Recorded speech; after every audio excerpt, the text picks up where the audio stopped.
Bem, nós falaremos então sobre o 12º princípio, plano espiritual. Esse princípio, conforme nós dissemos, ele está estreitamente correlacionado com o princípio da imortalidade da alma e da vida futura. Isto porque, pelo princípio da imortalidade da alma, nós vimos que a alma é imortal. Na vida futura, nós vimos então o que acontece na vida futura. E no plano espiritual, nós veremos então que, além da vida material, a vida futura então se desdobra no plano espiritual. De tal forma que a doutrina espírita, ela vem nos preparar assim como um viajante. Um viajante, quando ele vai fazer uma viagem muito distante para um país desconhecido, ele procura saber então o clima, a temperatura, o idioma, os costumes daquele local, para poder então ter uma boa receptividade e uma boa vida naquele local. A doutrina espírita então vem nos facilitar esse conhecimento do mundo espiritual, para que nós então, uma vez que passemos para lá, possamos, estar preparados. E nós vamos ver que Jesus, lá no Evangelho de João, capítulo 18, 36, no momento em que ele estava sendo interrogado por Pilatos, no momento da sua prisão, antes da sua crucificação, Pilatos lhe pergunta se ele era um rei. E ele então responde: o meu reino não é deste mundo. Se o meu reino fosse deste mundo, pelejaria os meus servos, para que eu não fosse entregue aos judeus. Mas agora o meu reino não é daqui. Então ele é bem claro ao mostrar que sim, tem uma realeza. Ele é o nosso governador espiritual. Mas, acima de tudo, ele reina no plano espiritual.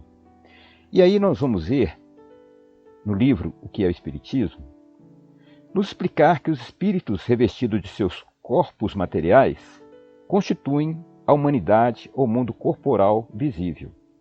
Despojado desses corpos, formam o mundo espiritual ou invisível, que povoa o espaço e no meio do qual vivemos. Sem disso desconfiar, como vivemos no meio do mundo dos infinitamente pequenos, de que não suspeitávamos antes da invenção do microscópio. Então, na vida futura, além da vida material, nós temos uma vida espiritual. Os espíritos que estão ao nosso redor. E dentro dessa questão, ele traz uma analogia interessante. A questão então dos germes, a questão dos micróbios, a questão dos vírus, que nós não podemos ver a olho nu, mas que através do microscópio é possível vê-los. Da mesma forma, então, existe esse mundo espiritual com esses seres que têm essa vida, que nós, na nossa vida, na nossa matéria, enquanto encarnados, não temos a faculdade de vê-los. E ele continua falando que existem, portanto, dois mundos: o corporal, composto de espíritos encarnados, e espiritual, formado dos espíritos desencarnados. Os seres do mundo corporal, devido mesmo à materialidade do seu envoltório, estão ligados à Terra ou a qualquer globo. O mundo espiritual ostenta-se por toda parte, em redor de nós, como no espaço, sem limite algum designado. Em razão mesmo da natureza fluídica do seu envoltório, os seres que o compõem, em lugar de se locomoverem penosamente sobre o solo, transpõem as distâncias com a rapidez do pensamento. A morte do corpo não é mais do que a ruptura dos laços que o retinham cativos. Então, duas observações. A primeira é que esse mundo espiritual ele está ao redor de nós. A segunda é que quando ele fala que esses seres se locomovem com a grande rapidez sobre o solo, ele refere-se àqueles espíritos superiores, àqueles espíritos então já desmaterializados. Porque a doutrina mostra que quando o espírito então é muito apegado à matéria, muito materializado, ele então vive quase que no plano material, no umbral ou em regiões próximas à atmosfera terrestre. Ali então, ele muitas das vezes irá sentir as mesmas sensações que tinha quando encarnado. Os mesmos desejos, as mesmas paixões, estará vinculado muitas vezes a vícios, a apegos. Então esse espírito, então, ele às vezes, muitas das vezes, nem sente que já desencarnou. Então, nesse caso, não é a eles que Kardec se refere. Pois bem, a doutrina espírita nos ensina que no mundo espiritual a vida se desdobra em infinitas expressões, mais rica e abundante que a própria terra. Assim encontramos lá escolas, lares, hospitais, oficinas, templos, praças, artes, intensa vida social, magníficas expressões da natureza, aves, animais, tudo em manifestações mais ricas e completas, das quais as edificações terrestres são pálidos reflexos. Então, na realidade, a espiritualidade nos mostra que a vida terrestre é que copia a vida do plano espiritual. Lá primeiro são feitos os inventos e o homem, então, quando encarna, ele vem e absorve aqueles conhecimentos. Aqueles que tiverem curiosidade, se ainda não tiveram oportunidade de ler, tudo isso é demonstrado, por exemplo, no livro Nosso Lar, do André Luiz, Psicografia de Chico Xavier, e outras obras desse mesmo autor da coleção Nosso Lar. Na questão 159 do que é Espiritismo, existe uma pergunta: tem as almas ocupações na outra vida? Pensam elas em outra coisa a não ser em suas alegrias e sofrimentos? E nos é respondido que se as almas não fizerem mais que tratar de si durante a eternidade, seria egoísmo. E Deus, que condena essa falta na vida corporal, não poderia aprová-la na vida espiritual. As almas ou espírito têm ocupações em relação com o seu grau de adiantamento, ao mesmo tempo que procuram instruir-se e melhorar-se. Então, incessantemente é o trabalho, conforme nós tivemos oportunidade de ver quando tratamos da vida futura. Aquela alma, aquele espírito que tem desejo de evoluir, ele terá toda a oportunidade de evoluir intelectualmente e também moralmente. Na questão 558 do Livro dos Espíritos, essa questão, então, nos é apresentada com bastante clareza. Kardec pergunta aos espíritos superiores se outra coisa incumbe aos espíritos fazer que não seja melhorarem-se pessoalmente. E aí nos é respondido que concorrem para a harmonia do universo, executando as vontades de Deus, cujos ministros eles são.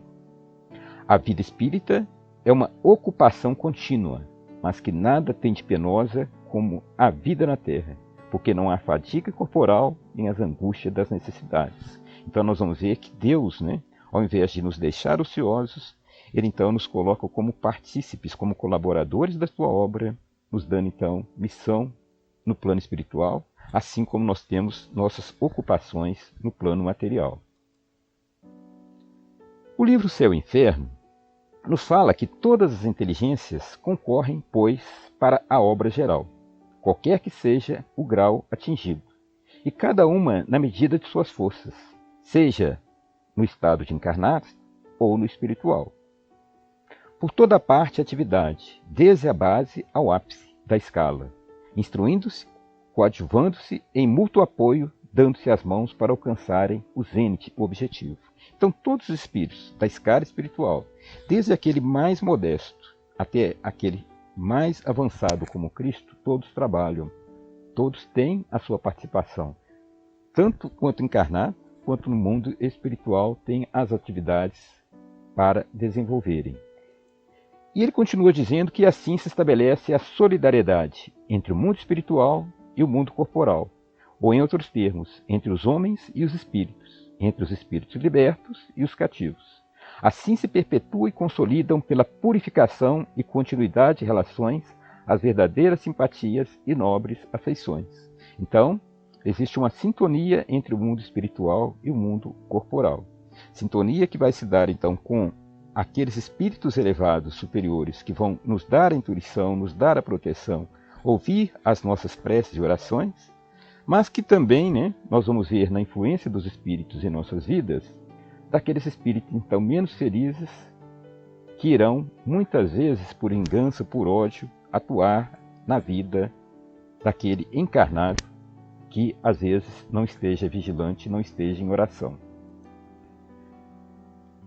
Questão 153 do livro Que é o Espiritismo. Pergunta: encontra a alma no mundo dos espíritos parentes que lhe a precederam? Então, essa é uma questão importante. E é-nos dito que não se encontra como também há outros, muitos, seus conhecidos de outras existências. Geralmente, aqueles que mais a amam vêm recebê-la à sua chegada ao mundo espiritual e ajudam-na a desprender-se dos laços terrenos. Entretanto, a privação de ver as almas mais caras é algumas vezes punição para os culpados. Então nós não nos separamos daquelas pessoas que amamos. Muito longe daquela doutrina do inferno, em que o culpado está irremediavelmente, para sempre, longe da mãe, longe do pai. Pelo contrário, a doutrina então vem nos mostrar que através das oportunidades reencarnatórias, o espírito pode se redimir e ele vai encontrar com aqueles que amam, muitas das vezes da existência atual ou de outras anteriores. Existe uma privação que é mostrada, como punição, principalmente naqueles casos de suicídio, em que um espírito, então, não se conformando às vezes com o destino de um outro, suicida para acompanhá-lo, ou com a morte de um outro. E aí, nesse caso, é nos mostrado, no livro Céu e Inferno, tem vários casos em que o espírito, então, fica privado de encontrar aquele espírito que o antecedeu. Às vezes por diversas encarnações, por diversos séculos ou até milênios. Bom, nós então encerramos a presente apresentação, agradecemos a Deus por esta oportunidade e pedimos à espiritualidade amiga que possa abençoar-nos para que nós possamos então colocar em prática os ensinamentos que recebemos e, acima de tudo, contribuirmos para a grande obra do Criador. Um abraço e muita paz a todos.